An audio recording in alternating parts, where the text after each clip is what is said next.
Just wrapped up a day of speaking and exhibiting at a national summit here in Florida on exit planning, helping business owners prepare for transitioning, selling the next chapter in their life when their time running their company is done.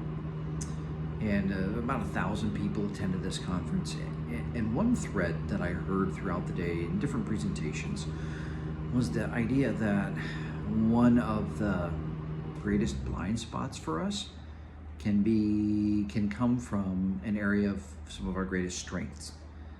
Meaning there are some phenomenal business coaches and consultants that can help others grow their business. But then when it comes to growing their own, they have a hard time there. And that's not unusual. Well, the same is true in the caregiving world. There are people who are phenomenal at taking care of others.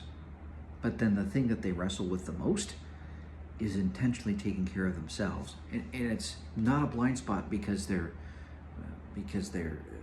lazy or because they don't know that they should. It's because they're wired to care so much for others that they keep putting themselves on the back burner. What they don't realize is that if you put yourself on the back burner too often, you don't put the oxygen mask on yourself first, you don't intentionally pursue self-care, is that you can end up shortchanging the ones you do care about, your loved ones, your coworkers, and the people you take care of. Because if they're not getting your best, or if you're at great risk for burning out, then you're not going to be able to take care of them like you want to. And that's why having a message that reminds your team of the value of self-care is so important. From someone they don't know, but someone they trust.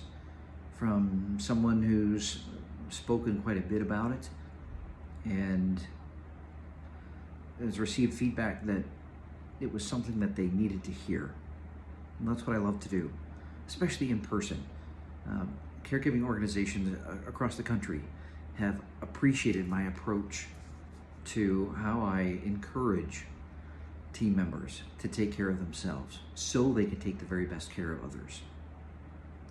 Often our greatest strength can also be where our greatest blind spot is.